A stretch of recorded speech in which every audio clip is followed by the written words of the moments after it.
Well, the big news overnight, the British Prime Minister Boris Johnson's confirmed plans to suspend Parliament just weeks before the Brexit deadline of October 31. Boris Johnson's insisted the decision was not influenced by Brexit and is instead a move to allow more time legislating. Opposition MPs say the move is undemocratic and will not give enough time to prevent a no-deal Brexit. Well, joining me now is Professor Marc Stears. He's a former Labor Party speechwriter in the UK. He's now at the University of Sydney. Thanks very much for your time. So is this, simply about it's time to hear from the Queen addressing Parliament? This is nothing unusual. Or is Boris Johnson being a little tricky here and trying to cut down on the window available to his critics to stop a no-deal Brexit? Yeah, absolutely. I mean, 2 days ago, the opposition finally got its act together in the UK. Those people who want to either stay in the EU or at least don't want a no-deal Brexit, they came together, they made a plan, they looked serious. And then one day after that, Boris Johnson says, OK, we're going to suspend Parliament. Those two things are very closely related. He's very worried. He's lost control of the parliamentary process. And this is the big gamble he's going to take. He's going to try and suspend all debate until that the Brexit day comes. Look, is there a potential here this backfires on him? I mean, obviously his critics, Jeremy Corbyn, the Labor leader and so on, have leapt in. But amongst his own colleagues and I guess amongst the wider public, is there a risk that this will be seen as someone who is panicking? Yeah, it's a huge gamble for him. I mean, if he pull it off, it'll be a spectacular move and people will write textbooks about it. But you can see already senior Conservative backbenchers, including people who were close to Theresa May, are calling it anti-democratic. They're saying it's a coup. They are saying they're going to take every action they can in the few parliamentary days remaining to stop Boris Johnson from doing this, or from stopping him at least from getting that no-deal exit. So he's definitely ramped up tensions, not just between his party and the other parties, but within the Conservative Party too. I've heard some say, it's a bit like Gough Whitlam back here in the 70s in Australia. Is this a constitutional problem doing this, or is he completely entitled under the unwritten constitution to do this? Yeah, I mean, we are inches away from a constitutional crisis, so we're not there yet. He's been cunning, he's been clever. He could have asked for a more dramatic suspension, essentially getting rid of Parliament completely until Brexit Day. He hasn't done that. He said, we'll have a few days in September, we'll have a few days in October of debate, but then there'll be this big period in the middle where there isn't debate.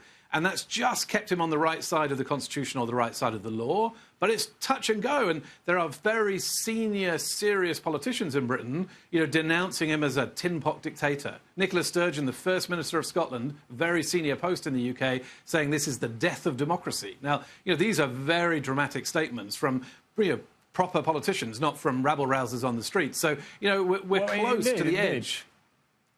Well, I was going to say some have suggested the Queen should have refused his request. Look, she can't really do that, though, can she?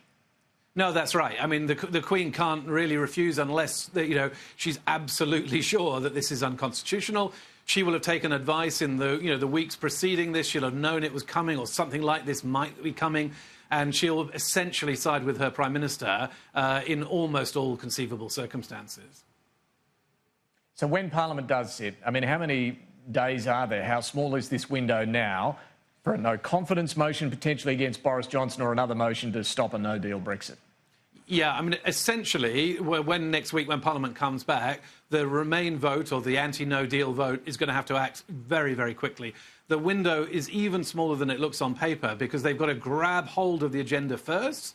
There've got to be all sorts of fancy parliamentary shenanigans to allow them to do that. They've got to convince the Speaker to give them the time. And then they've got to legislate super quick if they want to legislate against no deal. Or they have to bring down the government with a no-confidence vote, which essentially means Conservative backbenchers voting with the Labour Party to call a general election in which they think they may lose their seats. So, the biggest challenge now, I think, is for the opposition to Boris Johnson to work out what its strategy is, to all sign up for that strategy, and then to act absolutely immediately when Parliament resits. If there is a no-confidence motion, well, firstly, are the numbers there, do you think, for a no-confidence motion? And what happens then? Yeah, they're not quite there yet, I think, is the truth. The Conservative opponents to Boris Johnson are really worried. What would they do if there was a general election? Could they really run as Conservatives when they're opposing their leader's position? So they want to avoid an election if they possibly can.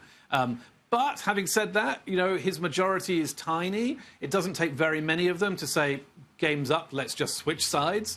So, it's on a knife edge, I think, about whether there could be a no-confidence vote and whether he would lose. The extra dimension, though, is that there are people close to Boris Johnson at the moment briefing that they would ignore a no-confidence vote, that they would say, well, cling on until the Brexit date of October the 31st. And the lawyers are debating and arguing at the moment about whether they'd be able to do that. So even if there was a no-confidence vote, it doesn't mean that the days of Boris are all over. And look, the other scenario there of another bill passing to try and prevent a no-deal Brexit, can that be ignored by Boris Johnson as well?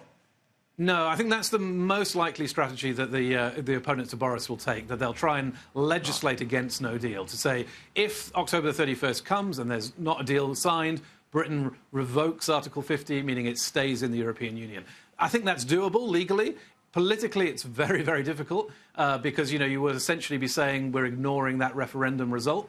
And, people are going to have to really make sure that they want to do that. And so far, when those final big votes have come, those remain kind of MPs have dropped away. So, it's a big, big gamble on either side at the moment. Professor Marc Stears from the University of Sydney, thanks so much for talking us through that. Very interesting indeed. Appreciate it. Thank you.